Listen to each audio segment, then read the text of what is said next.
Beard. FTW Podcast. FTW Podcast. FTW Podcast. All right, and welcome everybody to another edition of the Fans Talk Wrestling Podcast. FTW is a weekly WWE and TNA discussion where fans talk the wrestling world and all of its laughable glory. This is episode 247, recorded on December 20th, 2014. Tonight, we spent an hour answering your Ask FTW questions and topics. Stuff that you've sent recently, or we actually did back to about March. There's a few questions that are still relevant today that I definitely want to answer. My name is Garvin, and with us tonight is Nick. Say hello, Nick. Howdy, howdy, ladies and gentlemen. And once again, we're joined by the man behind Talk TNA podcast, Mr. David Gilbert. How you doing, Dave? Hello, doing good. Again, you can listen to David and his wife Claudia every Monday at 4 p.m. on TalkTNAPodcast.com. It's a fantastic TNA podcast. Definitely check it out. All right, so we have asked you guys to send in questions using the hashtag AskFTW, whether it's on Facebook or Google Plus or Twitter, or sending us an email, questions at FTWpodcast.com. And a majority of the time we do fit them into the weekly conversation, but every once in a while there's a topic which isn't necessarily timely or something that doesn't necessarily fit with the rest of the conversation that goes on. And you guys know what we record is a live show. It is hard to manage time when you're really getting into a conversation. So there are also questions that are good and relevant, but we just didn't have enough time to fit it in. So that's what we're going to do today. Again, I did reach back all the way till to March of 2014 for some of these questions, so we have not forgotten you guys. So let's go ahead and get started. I think there's 24 maybe questions that we're going to try to answer today. The first from Ricky Spanish on the Facebook group. He asked, he wants us to talk about Bo Dallas. So he didn't necessarily say a specific question, but just overall, Nick, your thoughts on Bo Dallas. Obviously, he's out right now with an injury, but how WWE has used him, his potential, whatever. You've got a soapbox to talk about whatever you want as far as Bo Dallas is concerned. I've made it patently clear in past episodes that I am not a Bo Dallas fan. I don't think he ever should have gone up on the main roster at all. In fact, I don't think he's really earned the spot he got in NXT. NXT is supposed to be the cream of the developmental crop in the WWE system, and he's not part of that. I do think very early on in NXT when I think this is FCW. No, it was very early in NXT when he had sort of a masochistic character. It was very much hit me as hard as you can. I will bounce right back and hit you just as hard, if not harder. And it was presented in a fairly interesting fashion in which he was essentially the rubber band man. No matter how hard you hit him, he's not going to stay down. That came to a screeching halt when Big Show was introduced into the equation, and he KO'd him and basically murdered this character right there in the ring. Yeah. As Big Show does so often with everything else. As like WWE does with everything that we like. Indeed. Bo Dallas never came back from that, I don't think. He never really should have come back from that, because he went on to have some very, very shitty matches where he very nearly injured people critically in matches. I think his ring work's improved a little bit. Maybe not to the level that he should be on the main roster, though. Like his first appearance on the main roster, where he eliminated Wade Barrett in that Royal Rumble, he never should have been in there. There were a dozen guys I could have named that should have gone up ahead of him. So I don't understand the fascination that WWE has with him. It's not even the fact that he's Bray Wyatt's brother, because Bo Dallas was in that system before Bray ever got in there, as we've learned with the Jericho podcast. So I don't get it. I don't get the appeal. I get the appeal. Overall, Mark, as many know, I really didn't get into NXT until the network came out. So I started with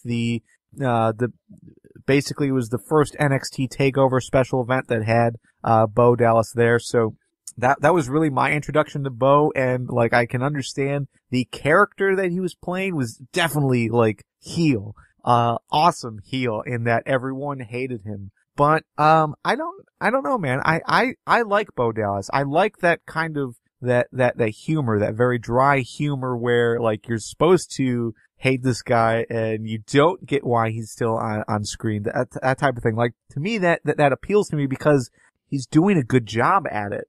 If this was just like a terrible guy getting a push for no reason, like that's something completely different. But I think this guy does have good matches.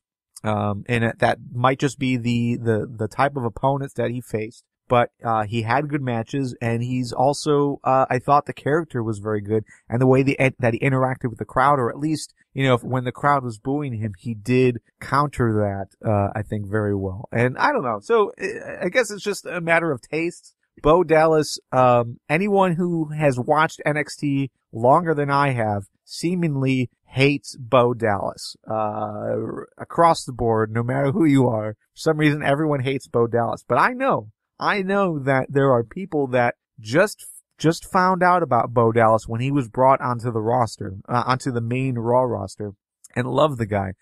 It just the style of humor that they used in his video packages attracted people who were fans of like the Tim and Eric Awesome Show and stuff like that, just because it was like awkward and cheesy, but like it seemingly was meant to be serious, just the way they filmed and everything. So I don't know. I do get the appeal of that character. Yeah. I enjoy the idea of that character. It's just, like you said, I watched NXT from the get-go when it was rebranded as NXT, the current incarnation. Right. And the character that we see today, obviously it wasn't the character he started out with, but it was very much, he leaned into the wind on what was already happening. The NXT crowd hated him. And this is the crowd that will pop and react positively to just about anything else. And again, his rework has improved to the degree where he's not in danger of injuring people. But before he made that character shift, he was a reckless worker. Like, it wasn't good. So the character that he has today, I definitely get the appeal of that. If only he lived up to that as a wrestler, then maybe I could get behind him. Okay, cool. So hopefully that was enough Bo Dallas conversation to wet your whistle, Ricky. Let's move on to Robert Carmichael. He wants to talk about Alberto Del Rio announcing that he'll be coming to ROH. Apparently that's a big deal. I don't know. It means nothing to me specifically because I don't watch ROH. I know Robert and quite a few of you guys rave about what ROH does. I just could never really get into it. So on one hand, like this is cool because it's a top level guy. It's a guy who it seems all the rumor mills are turning about, how Alberto Del Rio might be in TNA or Lucha Underground or whatever. I mean, it seems like he could be anywhere. But he's going to ROH, and so that could put them on the map because that's like the biggest star to ever really go to ROH in his prime, outside of like an AJ Styles maybe. But yeah, I don't know. So Nick, your thoughts on this? I mean, you're closer to ROH as far as following it, which I don't. But overall, like, what do you think this means for ROH? Yeah, just as a disclaimer, I do try to follow ROH, but I don't watch it regularly because it's just so much of a pain in the ass to get in my area. Now, from everything I've read, it sounds very much like Del Rio is going to be in ROH the same way AJ Styles and Chris Hero are in ROH, or the Young Bucks, which is not on the roster, but they'll come around every so often. Which, that's not something to tout as a huge get. Not in the same way as it was when Del Rio signed with AAA. Like, he's there full time. Right. Rey Mysterio was going to be a AAA full time. That was a big deal. This is kind of like, what's a good comparison? This is kind of like Homicide coming back to TNA for the New York tapings. Big deal for that home crowd. And it's certainly nice to see him around, but he's not a full-time guy. Right. He's only going to be around temporarily. Yeah. So, it's very interesting. The kind of matches I've seen that will be up, that Del Rio will be facing. Like Joe mentioned that at the show he's going to go to, Del Rio's going to be facing ACH. And if you're familiar with ACH, or if you're not familiar with ACH, he's a very, very acrobatic kind of guy. Is that his name, or is it mean something That else? is his name. Okay. I don't know if it still stands for this, but I've seen it's where it stands for attitude, charisma, and heart. And he's a very, very geeky, nerdy kind of guy, incorporates all kinds of video game themes into his moveset. So he's a very interesting guy to watch. So that's definitely going to be a good match, and I can definitely see a lot of good matches being had with the ROH talent, but it's not quite as big a deal as some people are hyping it up to be because it's not a full-time get, if that makes sense. Yeah. What about you, David? Do you think this is a good move for ROH overall, or I mean, what's your feelings on this? Well, not so much in terms of what he can bring to ROH. I thought it was interesting because when he did the interview with Bill Apter on YouTube a while ago, and he said that was when he mentioned that he'd signed with 2 American companies who have TV deals. Yeah. And Lucha Underground, I think we knew at the time that he'd signed with to come on board with them sometime next year. And I assumed with everyone else that the other company he was probably referring to was TNA, because I'd also heard they'd been talking to some big names, although Del Rio wasn't mentioned to me. So I was surprised when it was Ring of Honor. I really thought there's still the chance that he could go to TNA, but if TNA have missed the boat on this, and whether they've missed the boat on this for like financial reasons worries me. I think it's a big steal and hats off to Ring of Honor for being able to bring Del Rio in, because there's no doubt TNA would have contacted him, would have wanted to they wanted to be the one announcing that Del Rio, who he was going to be fighting. So I think it's a big coup for Ring of Honor to get someone of his status. Yeah, it's odd that ROH is the landing point, just because, like, it's the internet. Rumors are rumors. They're wrong usually, but it does seem like a lot of people were saying that TNA was trying to get Del Rio and was going after him as soon as he was let go by WWE. So, it is odd that TNA wouldn't be in that. And maybe they still are. ROH, yeah, okay, they have a US TV deal. It's kind of. I mean, it's not available in my area, which is Cleveland. The stations that they own is the scope of their TV deal. Yeah, it's not available in Detroit, which is where Joe is. Not available in parts of Chicago, which Scott Viper, who was on the show for a bit, it's never really available to. It's not available to everyone, and for a guy like Del Rio, who is basically a former world champion who is still in one of the top stories, heading out of his career in WWE. It's odd that, like, he wouldn't put himself back into a spot, especially if he was going to sign with someone in the U.S. that has a U.S. TV deal, that he wouldn't go with TNA. Say what you will about TNA, but, like, that is the best bet to get the most viewers. And I would argue that Del Rio is going to make a bigger impact on Lucha Underground than he ever will on ROH, simply because of the fact that Lucha Underground is carried on a nationwide network. Yeah. Whereas ROH can't say that. All right. Deuce Loosely wants to know what we think about how WWE will handle Adrian Neville's debut on the main roster. Will he be repackaged? So overall, there is a belief that WWE will not use Adrian Neville as he is right now, and that when they bring him up to the main roster, again, rumors, internet, believe it for what it is, that Adrian Neville can't compete as is on the main Raw roster, and the example given is Matt Sydal. What was his name? Evan Bourne. So I don't know why I know Matt Sydal, not Evan Bourne. It's weird. So anyways, yeah, for some reason, everyone's kind of like equating them because of similar wrestling styles. But to me, we're like ignoring the fact that he can do a good character and that he is pretty good on the mic overall. The people that he was bouncing off of, as far as, whether it's Sami Zayn or Titus O'Neil or Brodus Clay, I mean, those were interesting stories regardless of what you think of Adrian Neville as far as his his size and his wrestling style. So I don't know. Nick, are you with the idea that he has to be repackaged to fit in the WWE scope, or what? I mean, how do you think that they will handle Adrian Neville on the main roster? I don't think he has to be repackaged in order to succeed. And given the trend, I was going to say given the trend with past champs, that wouldn't be the case. But Big E has undergone a lot of transformation since he's been on the main roster. In fact, outside of the Shield and the Wyatts, maybe Bo Dallas, everybody else that's gone up has been repackaged to hell. Or if not repackaged, then a lot of what made them interesting trend down. Look at Paige and Emma. You're right. Paige is a good example of, they brought her in as the character she was, but then stripped the original side of it. Just made her like another diva. Yeah, they just destroyed Emma when they brought her up. They just made her this ditz that doesn't know what's going on. They paired her up with Santina, for God's sakes. Or Santino, excuse me.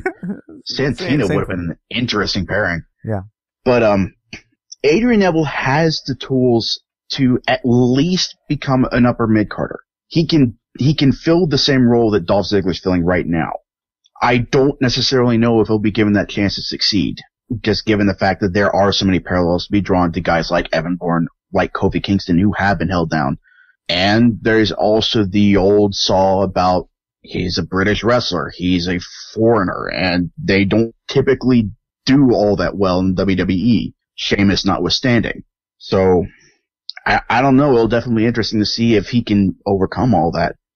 That's one thing I was going to say about someone like Adrian Neville. WWE, from what I see, they look at people whenever they bring them in, and they have a clear idea of the ceiling of these people and what sort of position they can see them filling in years to come. So would you guys say that's the book on Adrian Neville is probably no more than ever being sort of a mid-carder, upper mid-carder?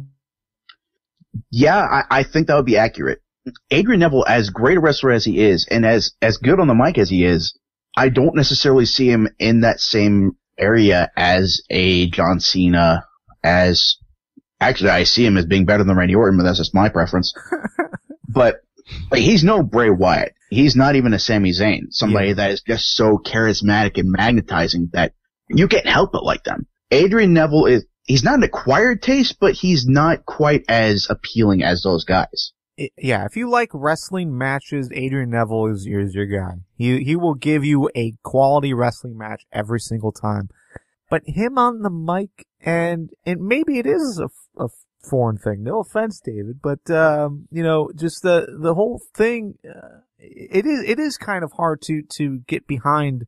A British guy for US just because I don't know, I'm trying to think of what it is for me. It's like, I'm interested in the accent, but I either see you two ways. One is, I'm sorry. We're trying to figure out how to phrase this.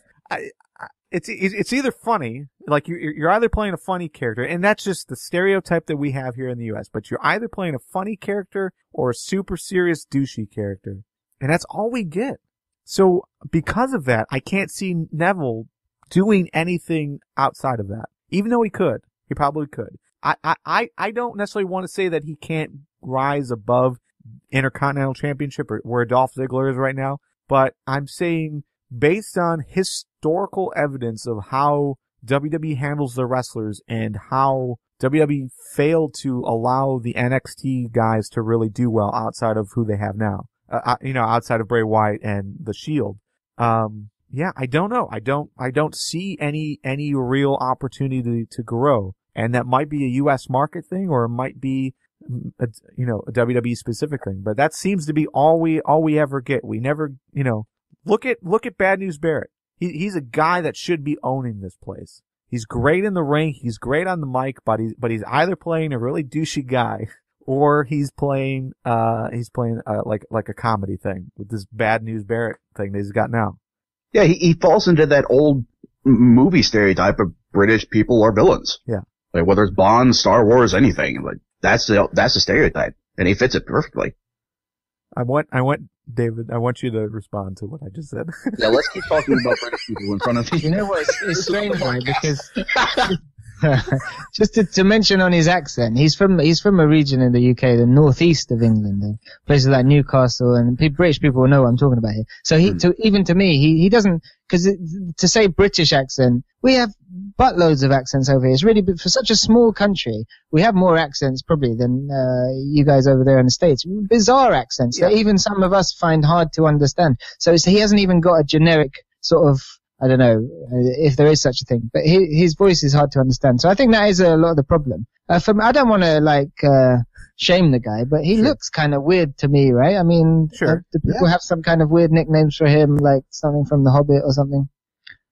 Not that I'm aware of, but doesn't he have really big ears? Well, yeah. He does. Oh, I don't know the relevance of the point I'm making. But are we talking about Bad News Bear or Neville? Are we back to Neville? No, talking about Adrian Neville with the accent thing. Yeah, everything I said and there the was ears, about yes, Adrian Neville. yeah. I don't know. I mean, from what I've seen of him, he can have, like you say, some great wrestling matches. But I don't know. It is what it is. That's why I was asking, like, what you guys thought the ceiling. It looks like the book on him is that he'll never be more than a sort of mid-carder, really. But yeah, you do raise a good point. Yeah. You do raise a good point with, like, just his appearance, the accent. It's definitely not that stereotypical champion that the WWE likes to tout in their Triple H's, their John Cena's. Is very different from that sort of image. Okay.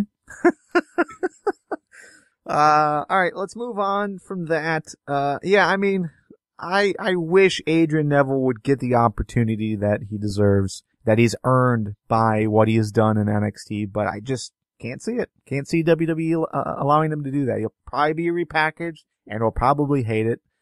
So it is. All right, let's move on from that. Benjamin Megenberg on Facebook asked, if you were trying to introduce someone to professional wrestling, what match or segment would you recommend them to watch?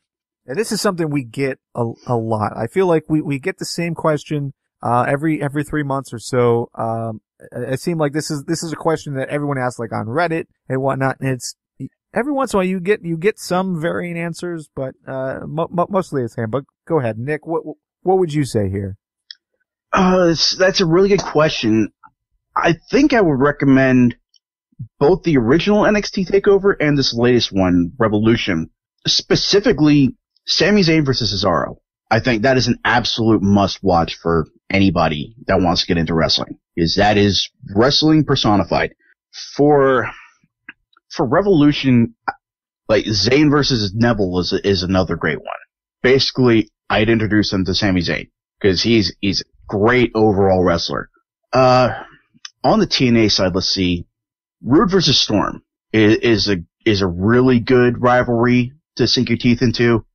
That old Unbreakable match, AJ Styles versus Samoa Joe versus Christopher Daniels. That's also a great match. I don't know necessarily for beginners, but if you're really enthusiastic about wrestling and you're new to it and you want to get into more, that's definitely something to point people towards. You know, for me, it's strange, Nick, because the first thing, all those things you mentioned were wrestling matches, and they were all good candidates. But when I sort of heard the question, to introduce someone to wrestling, I suppose the one thing that I thought of was all the non-wrestling segments with Stone Cold and Vince McMahon, when he was coming down every week and doing a different thing and stunning different people. Because I remember watching that live at the time, staying up to watch it. So we're going back to sort of 97, 98 now, I guess. And I just thought that was the greatest things I'd ever seen. I struggle to think of actual standalone sort of wrestling matches. And I must have seen hundreds. I've been watching wrestling since the late 1980s, showing my age. So yeah, for me, I would say I would show them every segment with Austin and McMahon, all the non-wrestling stuff, because I thought that was brilliant.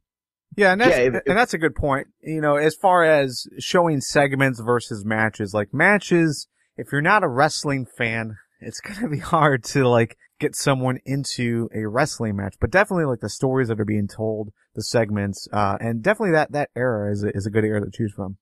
Yeah, if we want to talk segments, just segments by themselves, Austin vs. McMahon was before my time as a wrestling fan. I got into it very late in my life. I didn't watch it as a kid growing up, but I would say definitely introduce him to both the CM Punk pipe bomb and his segment with HBK beforehand, because those are both great on the mic segments.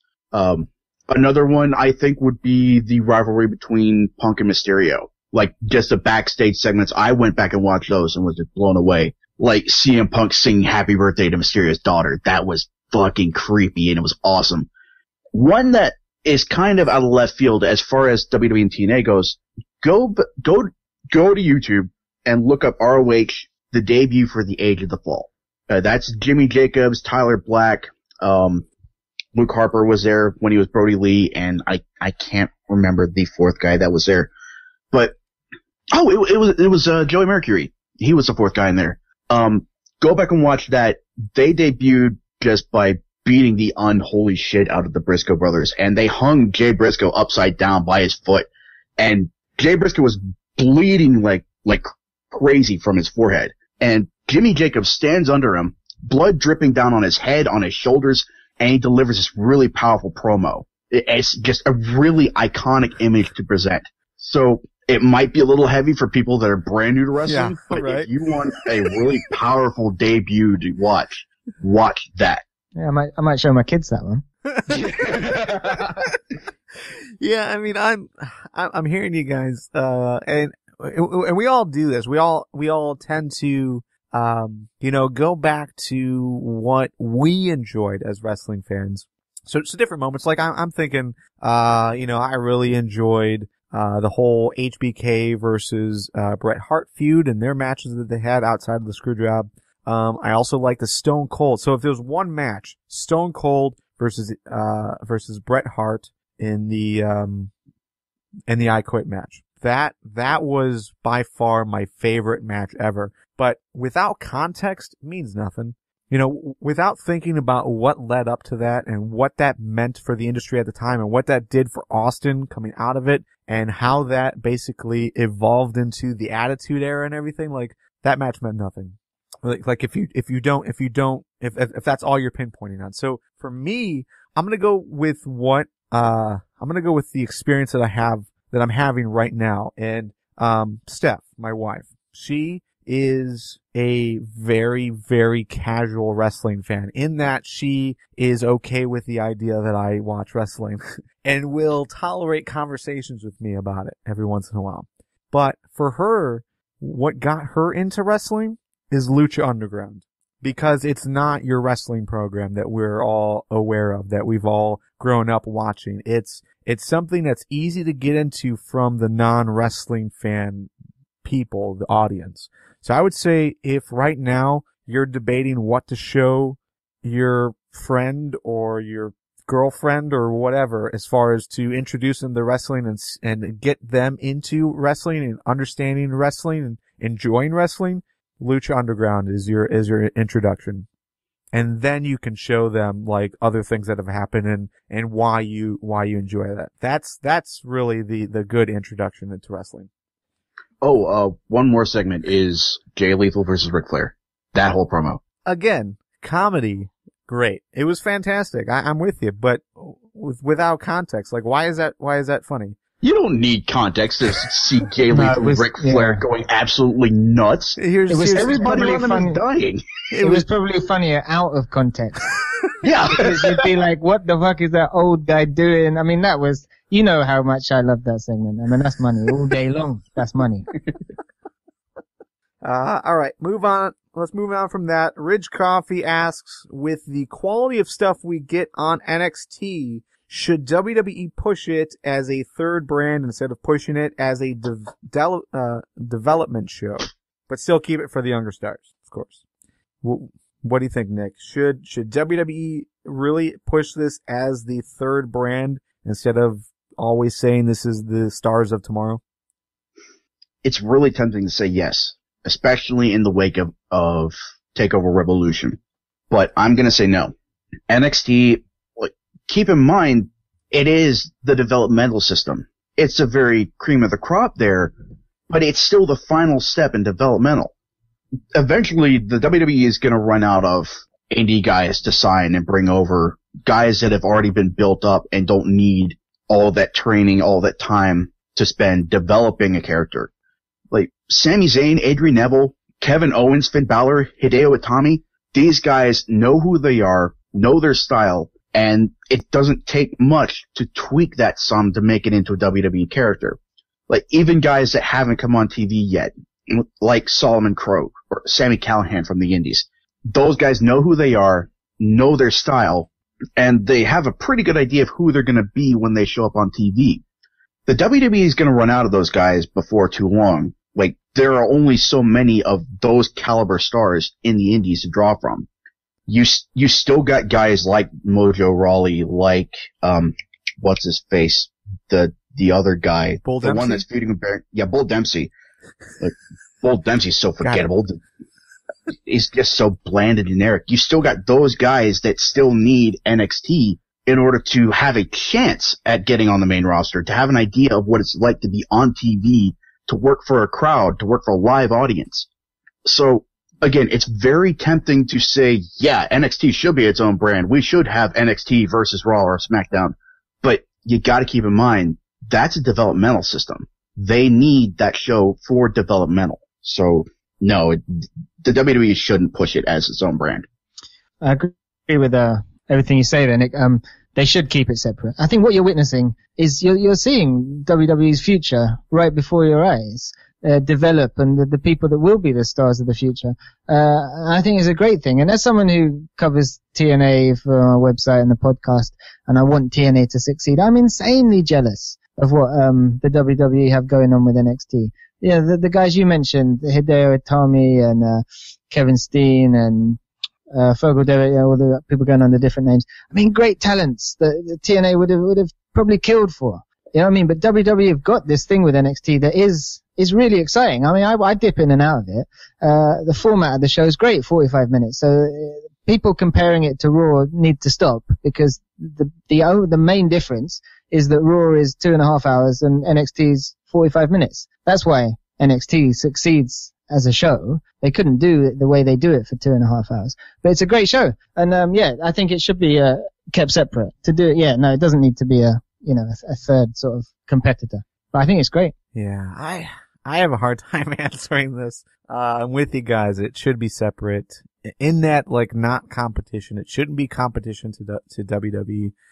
But they do just such a wonderful job at telling the stories that we want to watch and giving us, like, quality entertainment. Like, I don't know, like, this isn't something that we brought up last episode when we were talking about what TNA should do moving forward. Like, should they borrow from Lucha Underground? But really, they should borrow from NXT, just how they're telling these stories. I don't know, man. It's like we've heard the rumors that Triple H wants to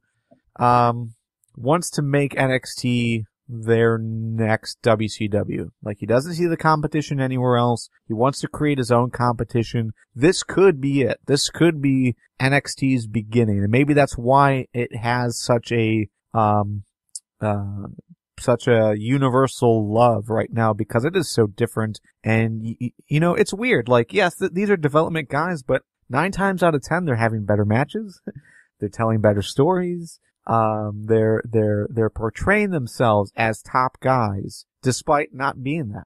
It's odd. So, yeah, I don't know. Like, I would love to see them as the third brand, because then I would feel like I'm, you know, every week when we talk about wrestling, that we're talking about things that we really enjoy and that this is a top level thing.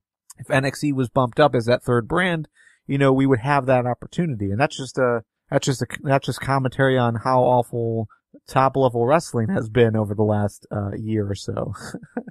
But I don't know. But at the same time, it's like I don't want to rush things. I enjoy the pace that they're going right now. I enjoy the idea that this is just the beginning and that these guys can be epic as they move forward and as they're called up to the main roster. So yeah, I'm torn. All right. Another one from Benjamin. This is, he asks, at Bound for Glory, Havoc submitted Velvet Sky with a bear hug. Are simple finishes a lost art in pro wrestling? Besides the overused schoolboy roll-up, do you recall any simple finishes like a bear hug, to finish up a match and catch a commentator off guard like Taz was caught off guard? I remember when that happened, and yeah, I mean, I kind of, a bear hug, interesting. Yeah, it doesn't matter. Benjamin, who's asked this question, It doesn't, it doesn't matter in the grand scheme of things. The finish to a match is, I'll try and answer this question instead of getting they're not a lost art. I mean, simple finishes we've seen it all before. I guess that's what I'm trying to get round to.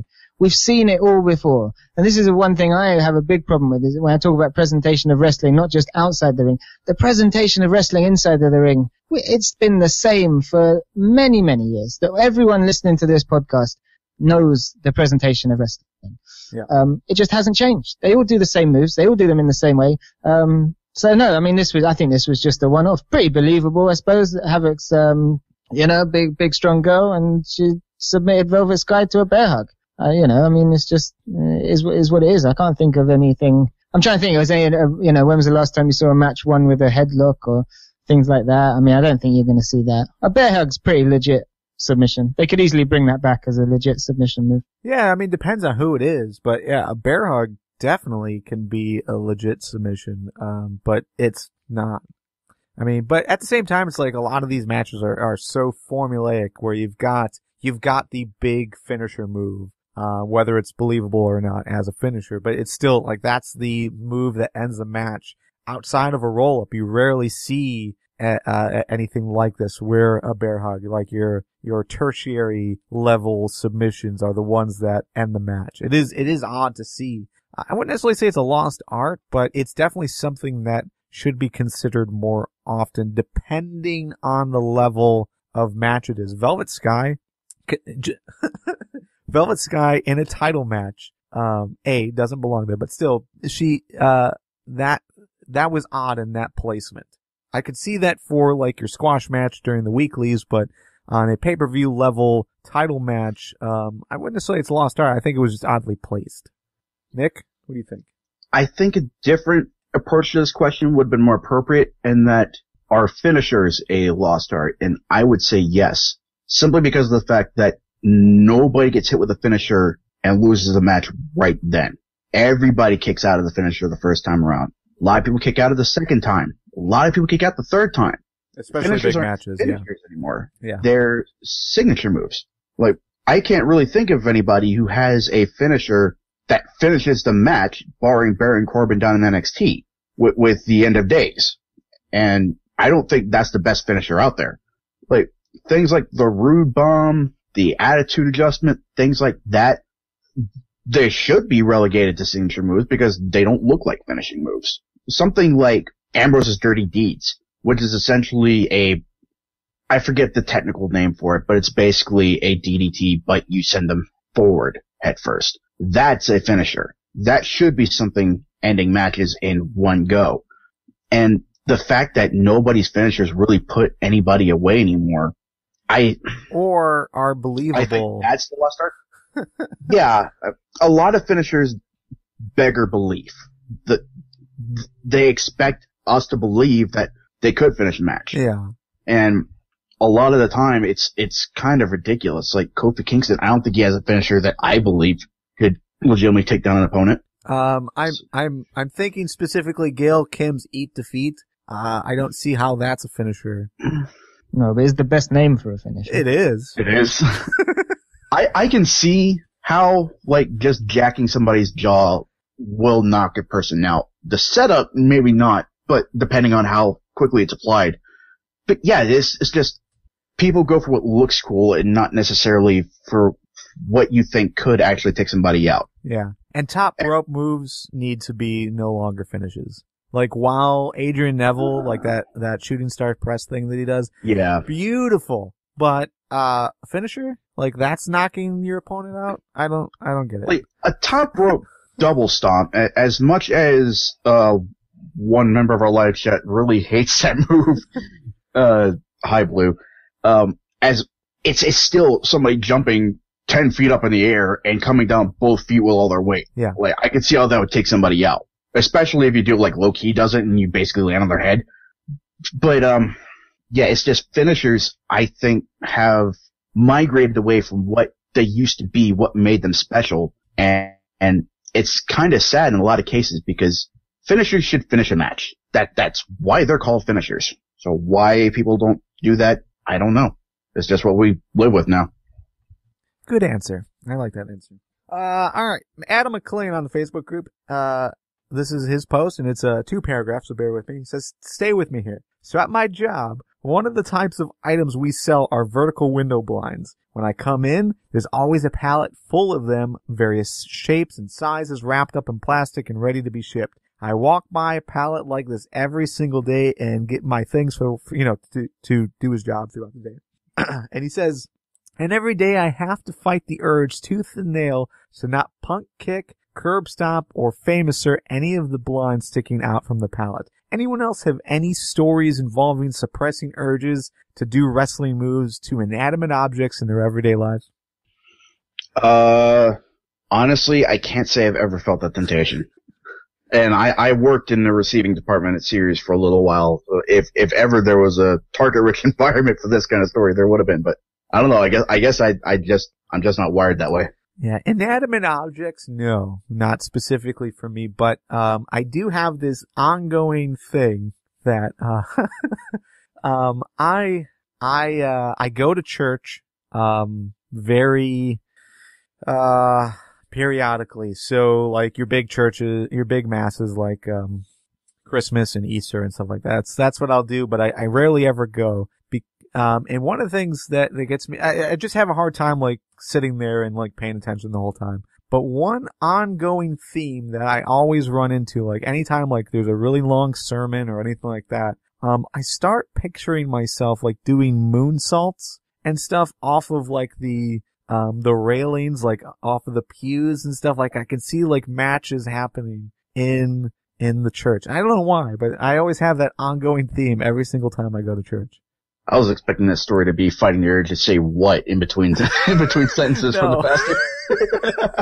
No. It doesn't matter what you think. No, but for some reason I always like picture myself like doing a moonsault or some kind of like flippy move off of like one of the high banisters or something. I don't know. That's always the vision that I always have, but it's just that setting, and then any other setting I never feel the same way. I never see anything. So I can see that. Benjamin asks, who is your favorite pro wrestling talent right now in any organization? Let's start off with Dave. Pretty tough question, I suppose. I was thinking about this one, reading through the questions. I'd probably say off the top of my head, TNA is mostly what I watch. And I love Bram. I know I'm not alone with some of the people that listen to our show. I think Bram in TNA is fantastic since he's come into the company. I know he used to be hanging around in WWE, didn't he, for a little bit. But I think he's been great in TNA because my eye is drawn to him. When he's on the screen, like a lot of the great actors years gone by, you can't help but watch him. And I could watch Bram on the screen for a long time. And that's, I'm not talking about how he is in the ring. Pretty much irrelevant to me. His matches are okay though. I hope they get over this pushing him as a hardcore sort of wrestler. I think he has potential to be a huge main event talent in TNA if he's handled the right way. So for me, I would definitely say Bram because I enjoy everything he does. I love his promos and I think he's great. Just a watchable guy. Nick? For me right now, it's a really close tie between Finn Balor and Kevin Owens. Finn Balor has just knocked things out of the park since he walked into the door. And he really upped his game at Revolution with the whole dramatic entrance, how tightly presented that was, and just coming out as the literal king of demons, coming out as Balor. That was a really powerful entrance to me. With Kevin Owens, I just love the fact that he's coming in basically unchanged from Kevin Steen. And to a lesser extent, his entrance, just a guttural riff opening up. And I particularly loved the main event from NXT this past week with Neville, where Owens just trash talking him so loudly, so clearly during the match. Yeah. It's not something we see in WWE anymore. And it's really great to see that make a comeback. So those two are really doing it for me right now. Yeah, for me, EC3 is probably one of my favorite guys to watch in TNA. For NXT, Sami Zayn. I do definitely like Kevin Owens a lot. It's odd, like, the dude came in with so much hype that I tried to ignore it just because I knew it was going to be a hassle for me to watch any of his stuff in ROH, etc. Like I don't know. I know there's people that like to spend as much time as possible watching ROH on YouTube and all that stuff, but I just can't do that. Like David, you said before, like time is very valuable. Don't watch crap, and I feel like, I don't know, let's not get into that conversation, but still, I don't know. I never really trusted everyone's hype on Kevin Owens or Kevin Steen at the time, but the dude is awesome. I'm glad I waited, because now it's within context to me as far as like what he's doing now versus what he was doing in ROH. So, I think that's cool. On the WWE main roster side, there really isn't anyone doing it for me, in general. Like I want to be cheering for Dolph Ziggler, but I can't. I can't as much as I used to, just because of how dragged out that process has been with him. The same thing for Dean Ambrose. Like, I want to get behind him, but I don't trust the booking style. And that's the common theme with WWE, is like, I just don't trust the booking style enough to get so emotionally into a single character there. Yeah, with Ziggler especially, it's very much Charlie Brown with that damn football. Yeah. Let's skip ahead, because this is basically the same general concept, but back in March, Kevin Crittenden sent in a question. He said, and this was like right after CM Punk left, like right after Punk walked out. He said, with Punk officially done, I'm actively looking for my next guy to get behind, which leads me to this question. When the guy left, whether it be Hogan, Brett, Austin, HBK, or on the TNA side, you can look at AJ Styles as a good guy that left, or Sting. Whom did you drift to next? I think for most of us, and I know I'm speaking out of turn here, but I think for most of us, we drifted towards Daniel Bryan right after Punk left, because that was the hot ticket at the time. TNA, I'm not necessarily sure who we all backed collectively, but for me, I think it was like Bully Ray. I really got into Bully Ray right around that time period, maybe a little bit before AJ Styles left, but yeah, overall, this question was asked in March, and I'm trying to think of like who has stepped up since Punk has gone to like really take that lead, that, to be that guy in WWE that everyone seemingly is behind. I can't think of anyone. Well, I'm trying to figure out who would have stepped up in March and who is stepping up now. Like you said, Daniel Bryan definitely stepped up with his Mania victory, but now I think that guy would be Dean Ambrose. Somebody could make a case for Dolph Ziggler, but just given his position in the company right now, I don't think that's a strong case as Ambrose, since he's really transcended the mid-card title pictures. Bray Wyatt to a lesser extent maybe.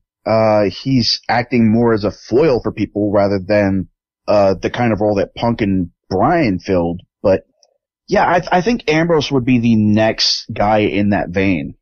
With TNA, who stepped up after AJ left is, I don't necessarily know about Bully, because Bully didn't really step up so much as have the spotlight shifted onto him. Yeah. EY maybe, just given the fact that he was the next guy that we all liked to step up and take the belt, but he didn't really have any staying power to speak of.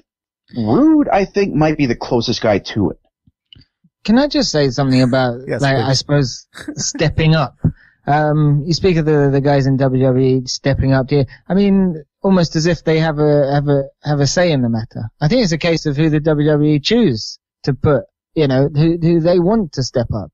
I mean, you can't, and then it's a case of, does that wrestler then take their opportunity? So I think Ambrose was just kind of, from what I gather, just propelled into that position because they kind of, all their other stars got injured, Roman Reigns, Daniel Bryan, CM Punk left, and they chose to make Dean Ambrose step up. That's the way I look at it.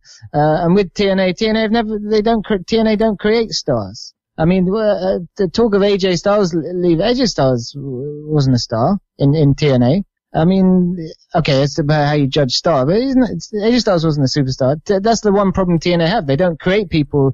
There's no need to step up. There's nothing to step up into. Yeah. Well, I mean, relative to the environment in the company, like AJ Styles, within TNA, he was the guy.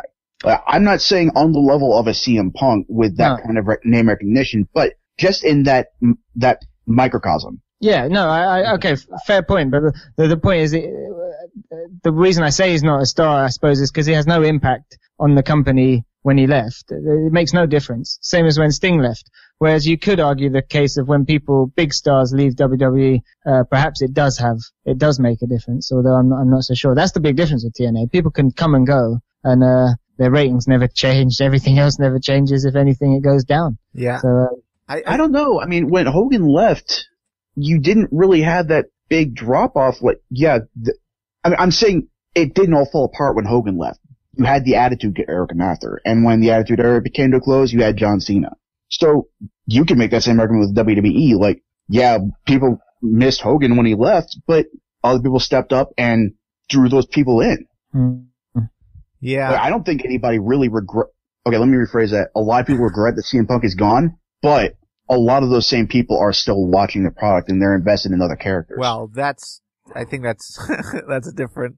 Just briefly, I got to jump in just briefly because I don't, like I said, people that know don't watch a lot of WWE. I'm familiar with CM Punk to an extent.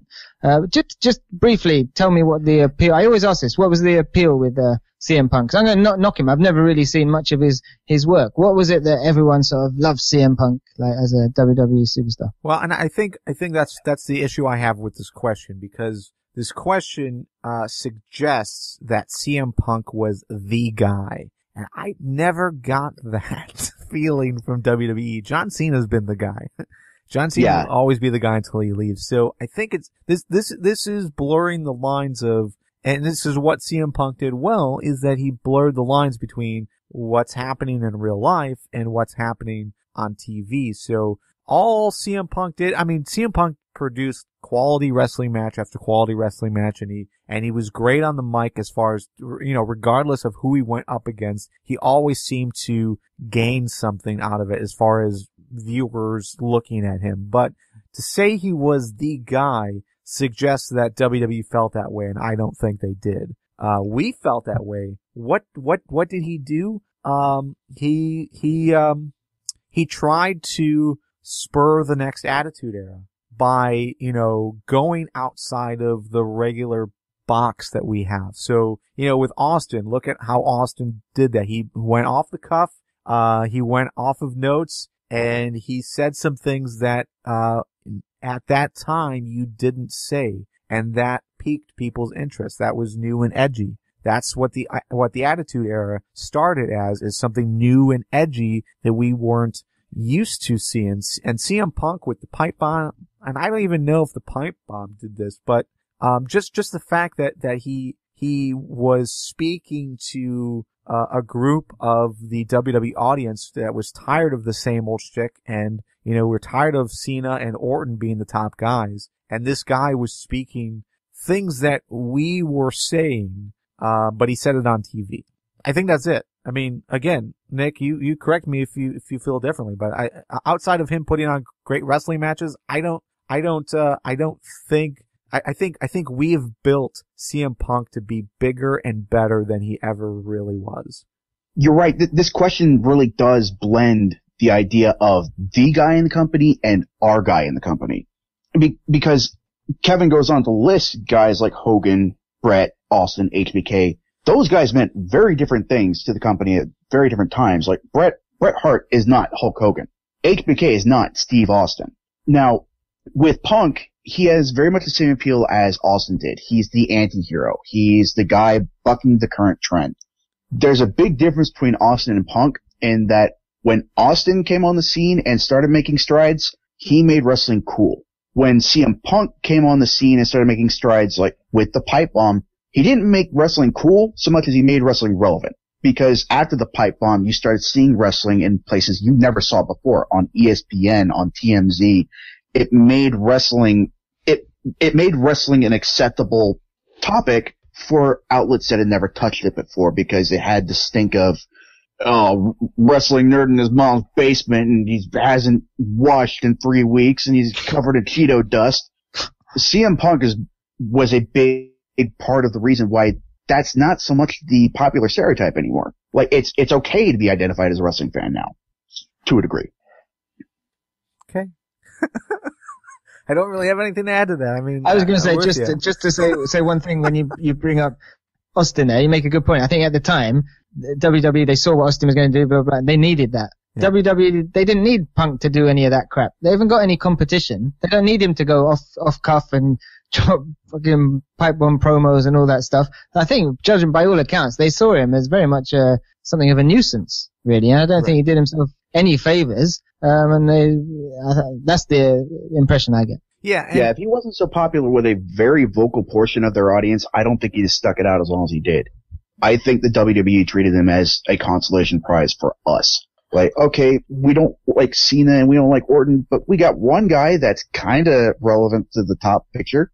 Yeah, it's odd, like, just comparing what we hear about TNA and specifically Dixie Carter, and then what we hear and actually can see with WWE as far as how they react or allow the crowd to dictate what they do. You know, it seems like TNA, Dixie Carter, especially like the booking style over the last year, it seemed to listen and react to what the internet was saying.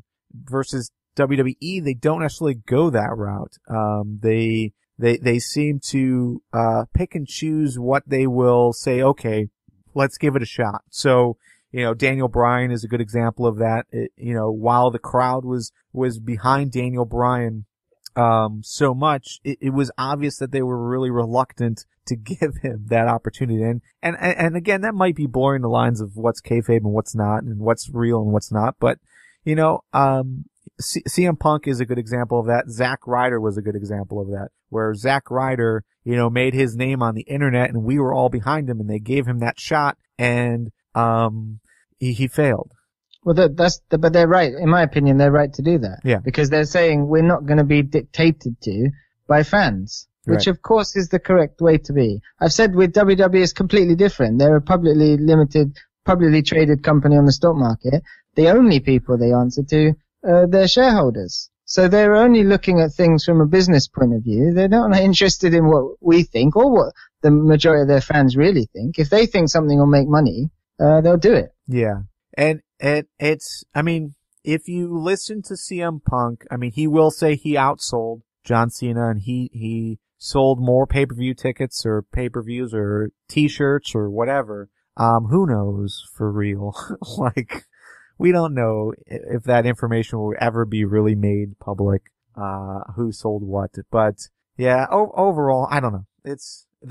He was definitely our guy as internet wrestling community people. Not necessarily our guy of who WWE was giving us at the time. Because that's been John Cena, and it will continue to be John Cena until he retires. Just like it was Hulk Hogan, and continued to be Hulk Hogan until he finally left WWE. So, alright, so we went like super long on all of these, and I know this was the Ask FTW show where we're going to answer all of these questions, but it seems like we're going to have another Ask FTW show. And maybe we'll get to questions that were asked in September. But there's one last set of questions that we've put off for a long time that we're gonna answer today, and it's gonna be the end of today's show. But this is the wrestling tag from Victoria Earls. Victoria Earls was a writer and a YouTube content maker that I met over on Wrestling News Source when I was writing content for them. And she sent out this she calls it the wrestling tag. So she put out like 6 questions and she tagged, a handful of people to get them to answer them in a YouTube video or on a podcast or on a blog or whatever. So that's what we're going to do. And then, we most likely will tag a few people as well and keep that going. And, it's just one of those weird internet, Facebook style things where you gotta answer the questions and then send it to your friends and have them answer it. But, a lot of cool questions here. So, I don't know. You guys listening, if you were to submit your answers to these questions, that'd be really cool. Maybe we'll post something on Facebook or on Google Plus, and you can let us know there what you think. But let's start. Again, there's 1, 2, 3, 4, 5, 6 different questions. So let's try to speed through this. All right, the first one. Name your top 3 favorite heel characters of all time. Nick? We'll kick things off with the Indies, and it's Chuck Taylor. He is the Kentucky Gentleman, and he's a very inside baseball kind of heel where he shouts out the names to all his finishers before he hits them and often creates an opportunity for the other guy to kick out of him. He has a move called the Invisible Grenade where everything slows down and he throws a grenade in slow-mo. There's a great clip of another guy named Soldier Ant throwing all his partners out of the ring and throwing himself on the grenade. So I love his work. Second, Bobby Roode, absolutely phenomenal heel and probably had the best heel TNA's had in years. Finally, CM Punk. Just the straight edge society gimmick was a great heel run, and I think it came to a close way too soon. Okay. For me, I got Roddy Piper. Definitely one of my favorite heels of all time. CM Punk is another good one. I think, the work that he did with, Jeff Hardy, even John Cena and, Rey Mysterio, I thought were fantastic. The story that he told with The Undertaker, I thought was very good too. So definitely there. And, again, to show my age, not just Roddy Piper from that era, but, Iron Sheik as a heel, has not been topped yet. Just the work that he did with Hulk Hogan, with Backlund in the 80s, was fantastic. And that was when I was really, first introduced to wrestling as a young gent. I was getting into those style matches. So, yeah, man, Iron Sheik was fantastic. And he was quality all around. Dave, do you have a top 3 heels? Sorry, I was muted there. Yeah, I haven't as much time as you guys to think of this, but come up with a few. I would have to say Vince McMahon, obviously going up against Stone Cold. I thought he was a great heel character, a great foil for all Stone Cold's antics. Some great performances from Vince McMahon during that period. I'd have to say Ric Flair, always getting a good reaction whether heel or babyface. Just great. The master of like the cowardly heel. Just brilliant stuff. And recently, I suppose I'd say Bully Ray as a great heel. And again, almost like Ric Flair, just great at generating a reaction. Yeah. And then that's what you want to do as a heel. And then he can do it as a babyface so suddenly as well, like with a click of a finger. So, these people are old school, Flair and Bully Ray in terms of getting heel reactions. A very difficult task. But those 3 are great. Yeah. Yeah. And as far as heels, like it's hard to play a straight up heel that everyone can hate. Cause there's, like, for me, like, I racked my brain trying to think of guys who were heels that I hated. And I really couldn't come up with many, like, the whole Bret Hart versus HBK thing. Like, there's so many people on both sides of that. Same thing with Austin and Hart. Like, I liked all of them. So, I don't know. Alright, next question. If you could create your own women's division, who would be your top 5 picks? So your basic roster, your champion and the challengers. Nick, we'll start with you. Well, my top 5 would be Taylor Wilde from TNA, Ivelisse Velez. She's been all over the place. WWE, TNA, Lucha Underground. Candice LeRae, a recent indie darling from PWG. Gail Kim, obviously, and Paige. I think that's a good mix of talent and ability. Okay. For me, I actually listed 6 here as I'm looking at my list, but I'm gonna go with it anyways. Ooh. We've got Taryn Terrell, Paige, Awesome Kong, AJ Lee, Charlotte, and Bayley. I think I just added Bayley. If I had to remove someone, it would probably be her from that top 5. But yeah, overall, I think that would be an entertaining and good wrestling-filled division. Agreed. Dave. Yeah, just trying to write some down here. Take your time. Gail Kim, yeah, well, we're just doing a podcast, I've got 5. I was trying to go back and rack my brains for like older sort of female wrestlers, but I suppose they haven't really been the focal point until sort of modern times. So I'd say Gail Kim all day long, without a doubt. ODB to an extent. Very disappointed when TNA let her go. I thought she's a great character, very good at what she did. Bayley, I love Bayley. I mean, I saw a little bit of her. I thought she was great. Loads of fun. Such a sort of, never seen anything really like that. Really refreshing character.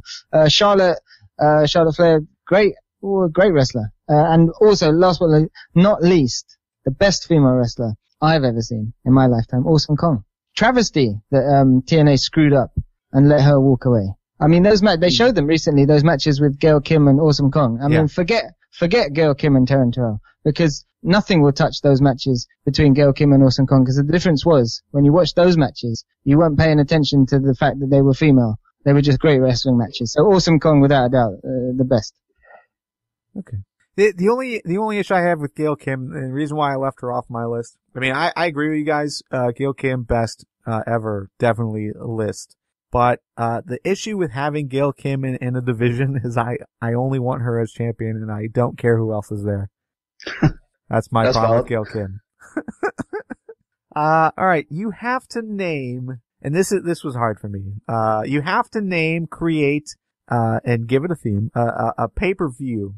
And you choose the various matches. So book like your fantasy booking match, or your fantasy booking card of all time. Who would you put in? Go wild, be creative. I'm gonna actually start this one. I'm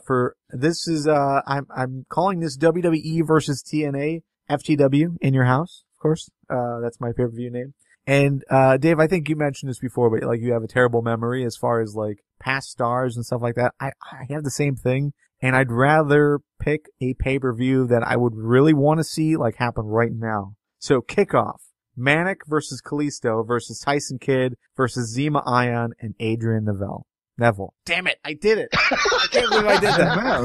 What the fuck? That can never be pronounced, Neville. That's an ongoing theme for me. For some reason, every show I say it at least once. Okay, so that's your kickoff match. FTW X Division Champion, Sami Zayn versus Cesaro versus Samoa Joe versus Low-Ki. Dean Ambrose and Seth Rollins versus Bram and Magnus. Your FTW Internet Champion, Bray Wyatt versus EC3. Your FTW Women's Championship, Paige versus Taryn Terrell. Dolph Ziggler versus Austin Aries. Kofi, Big E, and Xavier Woods, which is the New Day, versus MVP, Kenny King, and Lashley. FTW Tag Team Championships, the Wolves versus Harper and Rowan. And the FTW World Champion, Bobby Roode versus Daniel Bryan. So, I had a few weeks to prepare this list, but that's what I would go with. Nick, let's talk your list. Before I start, I'm kind of glad Joe's not here now, just because I know exactly what you would call that 6-man tag match. That's a dark match. You're welcome, Joe. But leading in, it's called Clash of the Titans, and it's WWE versus New Japan. So, strap in, folks. Here we go.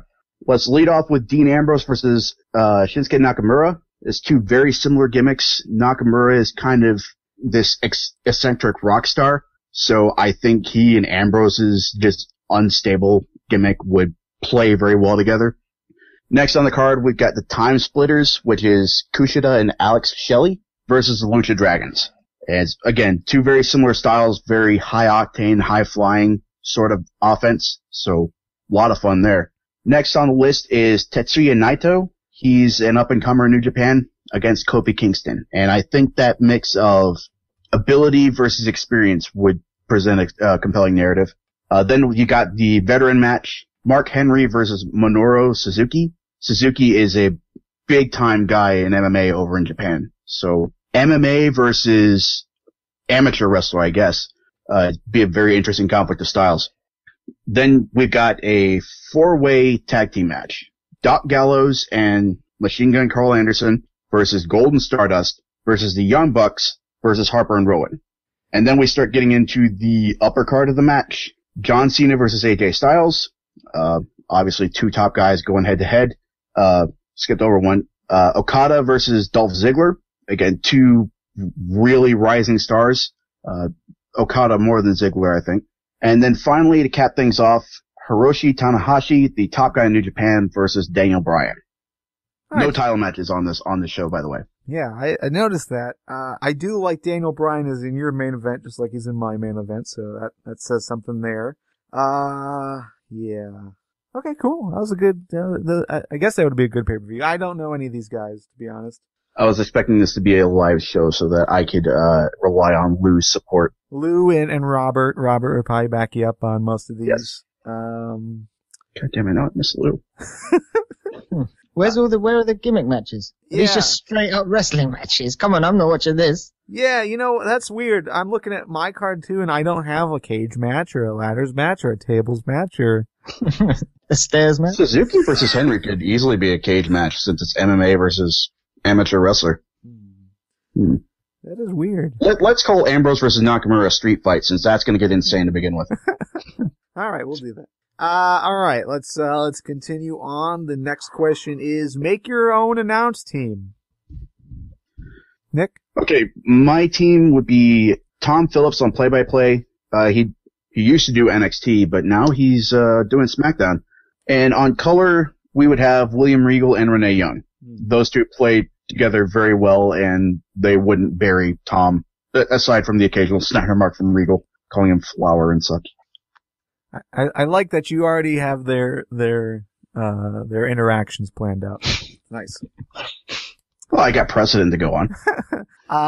Yeah, again, I guess I should note, like, we did have time to prep some of these answers.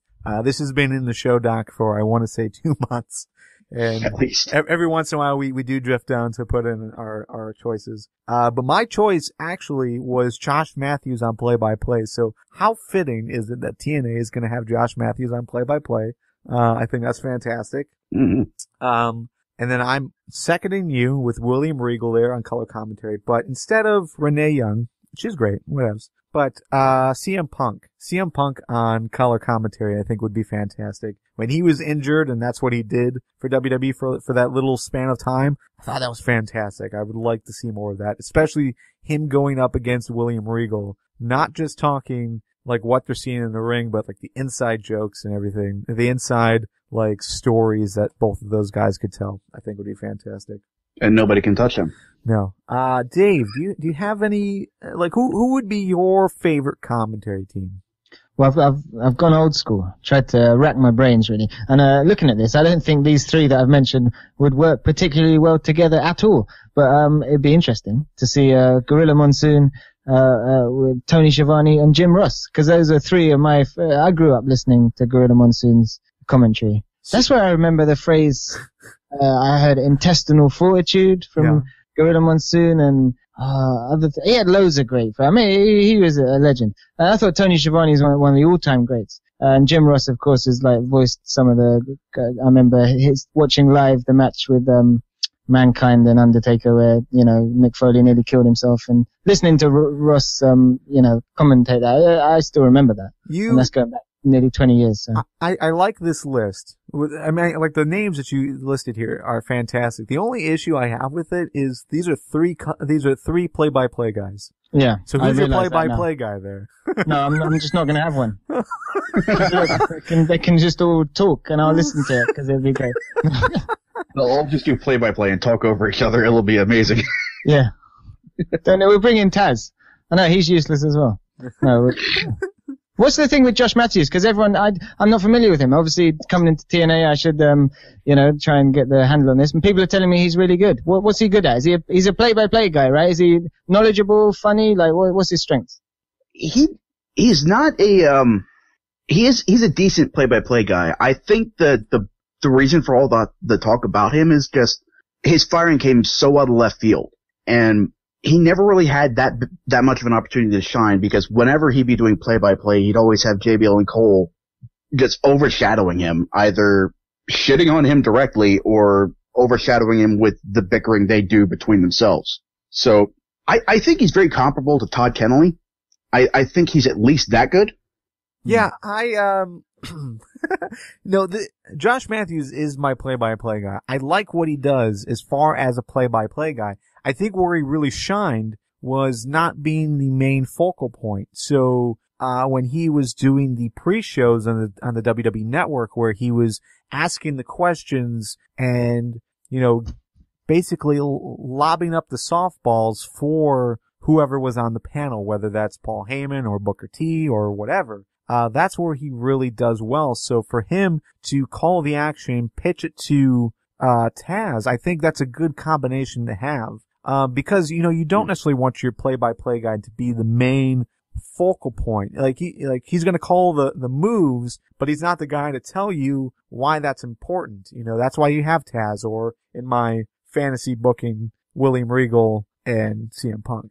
But I think he is good. I think that, like you said, Nick, the problem is that he was never really given that real opportunity by WWE because he was watered down by the crap commentary that WWE gives us with JBL and Michael Cole and et cetera, et cetera. But yeah. So believe in the hype though. I think he'll survive and do very well for TNA. Next question. What old school match do you wish you had seen live in person? For me, Bret Hart versus Stone Cold. I think that match where we had the double turn, I think that would have been fantastic. Bret Hart versus HBK, the Iron Man match, close second. I think that would be fantastic to watch live. Not necessarily on the floor. I hate floor seats unless I'm in the first 3 rows. But just being there, hearing the crowd, being able to interact with the vibes that were going on at that time. I think those would be 2 great matches. Nick, what do you think? My old school match is one that I've seen on YouTube in a few different iterations, but it's Kenta Kobashi versus Mitsuharu Misawa. And I hear wrestlers talking about those 2 all the time. Like you hear wrestlers talk about Ric Flair and Bret Hart and Ricky Steamboat, Randy Savage. Those 2 guys, Kobashi and Misawa, are legends in Japanese wrestling. And even over here to an extent to people who saw them when they were on TV. Or I know Kobashi was on TV. I can't remember if Misawa was ever on TV here in the States. The matches that I've seen, those 2 are just so fluid in the ring and they work so well together. And even watching them out of context like I did on YouTube, I was just completely drawn in. I can't imagine what it would have been like to watch them in person as they were happening. So, yeah, I just really wish I had an opportunity to watch those 2 in action. David? Yeah, well, I was just thinking, as you were talking, I'd probably say I had it on VHS. You guys, I'm showing my age. I feel so old. But I had it on VHS. I think it was the Great American Bash. I think it was 1990. It was either 89 or 90. It was the classic one with Flair and Sting.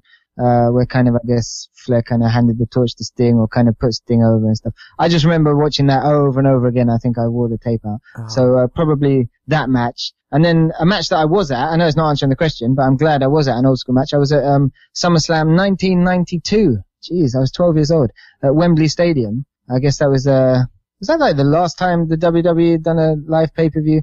But anyway, that was great. And it was, the British Bulldog, in the UK, the British Bulldog, the hometown favourite, beating Bret Hart, I think, for the Intercontinental. And I remember that even now. I can picture that in my mind's eye when I was 12 years old, so that's crazy. You said 1992?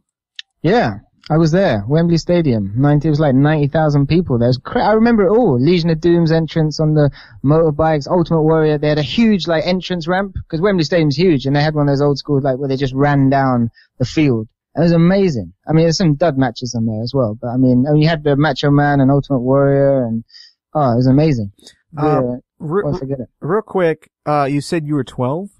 Yeah. Okay. Just want to throw it out there. You're older than I am, so I feel better about myself. All right, let's move on. Let's move on to the next one. This is actually the final question. What would be your theme song, and who would sing it?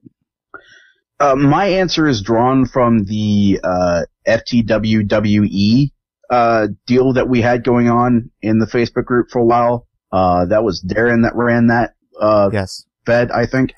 And my character wasn't necessarily the monster character, but he was definitely a very dark character, so I just went with that. And my theme song would be Blood Eagle by Amon Amarth, Viking metal.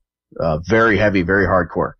Just to talk about this real quick. Darren, this was, I think, in the FTW gaming Facebook group that we had Yes. briefly. I think it's still around, but no one's talking about it as much. But he simmed, was it WWE 2K14 or 13 or something like that? But I he think it was created, 14. he created characters for everyone that wanted to take part in the Facebook group.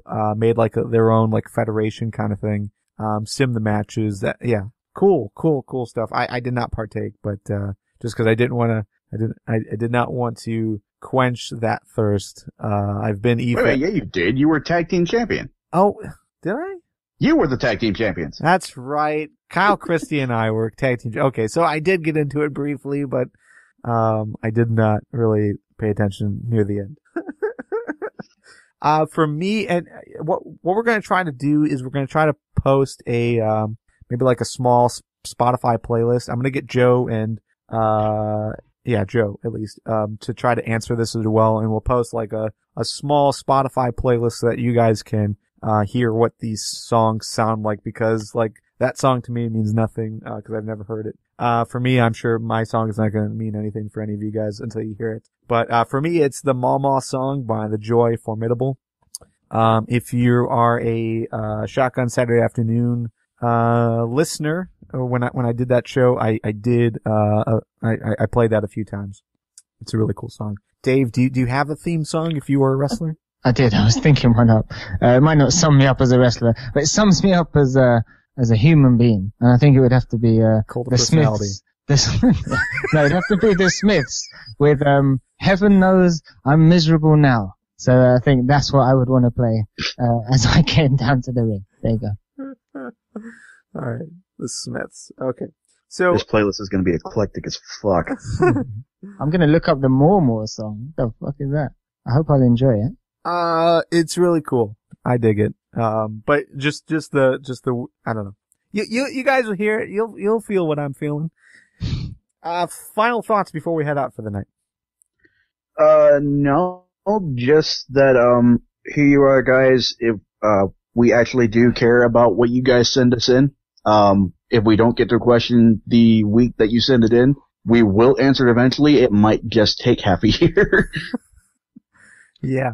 I mean, we do collect them all. We do have them all. We try to fit them in. I know there was some controversy right around April and May where we weren't answering all of the questions as like an Ask FTW segment. I pointed it out then. I'm just going to say it again. You know, if we have enough questions and they don't necessarily completely relate to what we're talking about, then we'll have an Ask FTW segment. Otherwise, if they fit in with like, here's what happened this week and we're already planning on talking about it, we might skip the question because it's already there. It's duplicate content. So, or we might use that question to lead the conversation at that point in the podcast. So, you know, we haven't completely gotten rid of the Ask FTW segment. It just kind of depends on how things go and all the other things that we want to talk about, in the week. So. It's not a burial, it's repackaging. Yeah. Much like Adrian Neville. David, how can everyone find you on the internet? Well, before I say that, I want to say that it's always okay. a pleasure to come and talk with you, Garvin, and Nick on the FTW podcast. And everyone listening to this show, support FTW and support their weekly podcast, because I always put you guys over. I think you guys are doing great stuff. So I know people listening to this are already listening to this, but spread the word and support FTW because these guys are great. And if you're interested in hearing more of my inane ramblings and negative critiques of TNA, then I'm only joking. We do a fun show, and you can check it out at talktnapodcast.com. Okay, cool. Yeah, David, it's always fun. It's always fun joining with you. Absolutely. All right. And that's the show. You can go check out FTWpodcast.com for more information about us and how to get involved in the future. And you can join us live each and every Tuesday at 8 p.m. Eastern on FTWlive.com. Our next live show is going to be the first Tuesday of January. And we're going to be recapping the GFW NJPW show on the 4th. We're going to be recapping that. We'll be talking Lucha Underground. If there's a Lucha, I'm sure there's a Lucha Underground. I don't know. We've got 2 weeks that we haven't really covered live. So we're going to be doing it there.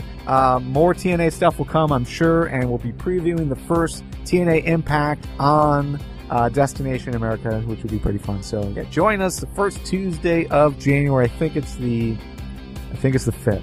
No, 6th. 6th, yep. 6th of January. So, from myself, thank you, Nick and David, for joining on, and everyone who has ever supported us. If this was a live show, we'd be at, whatever. I need to not write outros like this. Anyways, we'll see you guys. See you guys next time. Thanks for listening. See you later.